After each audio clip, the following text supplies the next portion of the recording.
Hello my friends, welcome back to the channel Ashish sir. आज के इस वीडियो में हम लोग बात करने वाले हैं इकोनॉमिक्स के नेक्स्ट डिस्टिंग्विश बिटवीन के सीरीज की, जिसके अंदर हम लोग बात करेंगे 12th स्टैंडर्ड के न्यू सिलेबस के डिस्टिंग्विश की। यहाँ पर हम चैप्टर नंबर 4 की शुरुआत करेंगे। इसके पहले के वीडियोस में हमने चैप्टर 1, 2, 3A, 3B कवर किया है, तो अब हम चैप्टर नंबर 4 की तरफ जा रहे हैं, जिसका नाम है सप्लाई एनालिसिस। अब आपको मैं बता दूं कि सप्लाई एनालिसिस एक इंपॉर्टेंट टॉपिक है डिस्टिंग्विश के पॉइंट ऑफ व्यू से भी, ठीक है। तो आप सभी से गुजारिश है कि आप लोग वीडियो को एंड तक जरूर देखें। Please do not download it, इससे हमें रीच नहीं मिलती, जिस वजह से मैक्सिमम स्टूडेंट तक ये वीडियो सजेशन में नहीं जाता है। तो आप लोगों से गुजारिश है वीडियो को एंड तक जरूर देखें। वीडियो कभी भी डिलीट इस चैनल से नहीं होने वाली, तो उसका आप टेंशन छोड़ दीजिए। आप जब चाहे तब आकर उसको आप एंजॉय कर सकते हो, लेक्चर्स देख सकते हो, आप इसका बेनिफिट उठा सकते हो। चलिए हम लोग शुरू करते हैं। पहला क्वेश्चन क्या कहता है? Demand curve and supply curve. Demand curve and supply curve. Demand का मतलब पहले आपको पता होना चाहिए, demand refers to design which is ability to pay and willingness to buy. तो डिमांड कर्व कहता है demand curve is a graphically representation of demand schedule. तो उसी तरीके से supply curve is a graphically representation of supply schedule.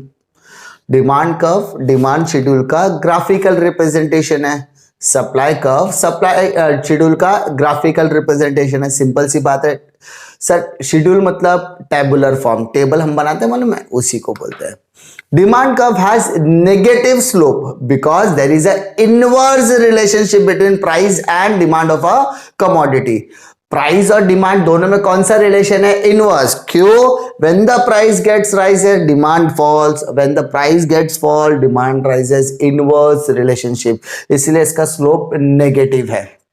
Supply curve has positive slope because it has positive relationship between, direct relationship between supply and price. Price बढ़ेगा supply बढ़ेगा, price कम होगा supply कम होगा, तो उसमें डायरेक्ट रिलेशनशिप बिटवीन आ जाता है, ठीक है। Next, demand curve slope downward from left to right. Demand curve slope downward, देख रहे होगे डाउनवर्ड है, नीचे की तरफ आ रहा है, left to right. And supply curve slopes upward, देख रहे हो आप, अपवर्ड की तरफ जा रहा है, ऊपर जा रहा है, तो upward from left to right. Simple, आपने डायग्राम रिप्रेजेंटेशन भी देख लिया, इसमें आपको कोई दिक्कत नहीं आएगी। Next, stock and supply. Stock is a total quantity of a goods available for sale with the seller at a particular point of time. एक पर्टिकुलर पीरियड ऑफ टाइम के पास सप्लायर के पास जो क्वांटिटी बेचने के लिए रखी गई है उसे हम स्टॉक कहते हैं। सप्लाई मतलब supply refers to a quantity of a goods that the seller is able and willing to offer for sale at a particular price during a certain period of time। मतलब यहां पर seller कितना quantity बेचना चाहता है या consumer की demand पर वो कितना क्वांटिटी सप्लाई कर सकता है, which is based on his stock.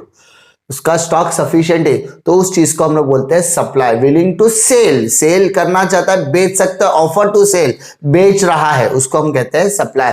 वो जितना क्वांटिटी बेचेगा, जितनी क्वांटिटी सप्लाई करेगा, उसको हम बोलते हैं supply. Stock is outcome of production. Production करने के बाद आपका क्या मिलेगा? स्टॉक मिलेगा। Supply is derive out of stock. Stock से क्या बनता है? सप्लाई। एक एग्जांपल के तौर पे मिठाई वाला अगर आपने देखा रहेगा, तो मिठाई वाला क्या करता है? जो प्रोडक्शन करता है, जो उसके रसोई से मिठाई बनकर आती है वो दुकान में सजती है। जो रसोई से मिठाई बन के निकली वो प्रोडक्शन है, जो दुकान के काउंटर पे लगी वो उसका स्टॉक है। आपने जाकर डिमांड किया, उसने उतना आपको दे दिया, वो हो गई आपकी supply. Stock can be increase if production is increase. वो चाहे तो प्रोडक्शन बढ़ गया तो स्टॉक भी बढ़ सकता है। मिठाई का जब सीजन आता है, जब कोई भी फेस्टिवल का सीजन आता है, तो देखो कोई भी मिठाई वाला अपना प्रोडक्शन बढ़ा देता है, प्राइसेस बढ़ा सकता है, प्रोडक्शन भी बढ़ा देता है ताकि वो ज्यादा सप्लाई करे। तो if production increases stock also increases. Supply can be increase if stock is increase. अगर स्टॉक बढ़ा है तो सप्लाई भी वो ज्यादा करने की कोशिश करता है। Stock is generally more than supply. Stock और सप्लाई में ज्यादा बड़ा क्या रहता है? स्टॉक बड़ा होता है। और सप्लाई जो होता है वो can be equal to supply और less than supply stock. Stock और सप्लाई में स्टॉक बड़ा होगा, सप्लाई कम होगा। सप्लाई बराबर हो सकता है, क्योंकि मान लो कि मिठाई वाले ने 5 किलो काजू कतरी रखी है और आप पास हो गए। पास होने के बाद आपने बोला आशीष सर को हम लोग काजू कतरी देते हैं, आपने दुकान पे गए 5 किलो मांगा, उसके पास 5 किलो था, तो स्टॉक और सप्लाई यहां पर क्या हो गया, सेम हो गया। आपने 1 किलो मांगा तो 5 किलो स्टॉक है, 1 किलो सप्लाई, तो it can be less than stock और इक्वल टू स्टॉक। आप 10 किलो मांगोगे, है 5 किलो, 10 किलो नहीं दे सकता ना, 5 ही दे सकता है, तो stock can not be greater than supply, sorry supply can not be greater than stock, supply आपका स्टॉक से ज्यादा नहीं हो सकता। Stock is a static concept not express in relation to price and time. Stock जो होता है price और टाइम से रिलेटेड नहीं रहता। Supply is a flow concept, it is always express in related to time and time. देखो मिठाई की दुकान पर भी एक्सपायरी भी एक्सपायर हो गया तो स्टॉक रख के करेगा क्या, इसको तो निकालना ही पड़ेगा, आपको एक्सपायरी करना पड़ेगा। तो वही चीज है कि जो स्टॉक और सप्लाई दोनों में क्या फर्क है। स्टॉक जो होता है it is not related with the price and time, supply is related with price and time. Difficulty इसमें। नेक्स्ट क्वेश्चन की तरफ हम लोग बढ़ते हैं, expansion and contraction of supply. हमने डिमांड में भी पढ़ा था, अब ये कॉन्ट्रैक्शन और एक्सपेंशन हमारा सप्लाई। तो सीधे याद रखो, डिमांड आपको याद है तो आपको सप्लाई में दिक्कत नहीं है कि डिमांड हटाओ सप्लाई लगाओ, डिमांड हटाओ सप्लाई लगाओ, शॉर्टकट। लेकिन आपको कुछ बेसिक चीजें याद रखनी पड़ेगी। Expansion of supply refers to the rise in quantity supplied of a commodity due to the rise in price. Price बढ़ गया, वहां पर क्या था, प्राइस कम हो रहा था, डिमांड बढ़ रहा था। यहां पर ऐसा नहीं, यहां पर प्राइस बढ़ गया, सप्लाई बढ़ गया। कॉन्ट्रैक्शन ऑफ सप्लाई क्या कहता है, contraction of supply refers to a fall in the quantity supplied of a commodity due to the fall in price. Price कम हो गया, क्वांटिटी भी कम हो गया। If the quantity increase, supply बढ़ गया, प्राइस बढ़ गया, सप्लाई बढ़ गया, एक्सपांशन। प्राइस कम हो गया, सप्लाई कम होगा, contraction. Extension, expansion in supply takes place only due to the rise in price. All the factors remain constant. सारे फैक्टर्स सेम रहेंगे, सिर्फ प्राइस बढ़ गया तो सप्लाई बढ़ जाएगा। कॉन्ट्रैक्शन क्या कहता है, all the factors remain same, if the prices gets low, prices गिरता है तो ही सप्लाई गिरेगा, उसको बोलते हैं contraction. It is seen by upward movement, आप देख रहे हो एम से एन की तरफ आ रहा है, एम से एन की तरफ आ रहा है, ऊपर की तरफ आ रहा है, upward movement expansion. Same downward, N से एम की तरफ आ रहा है, एन से एम की तरफ आ रहा है, डाउनवर्ड मूवमेंट, इसको बोलते हैं कॉन्ट्रैक्शन। क्या कहेंगे हम लोग, कॉन्ट्रैक्शन ऑफ सप्लाई। डिफिकल्टीज में increase in supply, decrease in supply. When more quantity supplied at a same price, it is called as increase in supply. Price same है, supply ज्यादा, increase. Price same है, supply less, decrease in supply. When less quantity supplied at a same price is called as decrease in supply. Same price ज्यादा supply करो, increase. Same price कम supply किया, decrease. Increase of supply takes place due to the favorable change in the other factors than price. The price of the commodity remain the same. मतलब यहाँ पे price same है but बाकी के जो factors है वो चेंज हो रहे हैं, इसलिए सप्लाई चेंज हो रहा है। सेम यहाँ पर भी है, prices remain the same, other factors can influence this supply. Supply बढ़ गया तो इंक्रीज में आ जाएगा, सप्लाई कम होगा तो decrease. Other factors would fluctuate the supply, other factors supply को फ्लक्चुएशन करने का काम करते हैं बट वो फैक्टर्स में प्राइस नहीं आता। Increase in supply shown by the shift in supply curve from left to right. अगर आप सप्लाई कर्व देख रहे हो तो एमएस से वो एनएस की तरफ आ रहा है, एमएस से वो एनएस की तरफ आ रहा है, एमएस से वो एनएस की तरफ आ रहा है, इंक्रीज।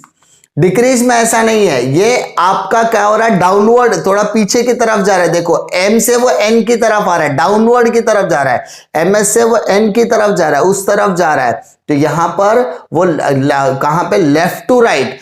इंक्रीज में वो लेफ्ट टू राइट हो रहा था और डिक्रीज में वो राइट टू लेफ्ट की तरफ जा रहा है। आई होप आपको इसमें कोई दिक्कत नहीं आएगी।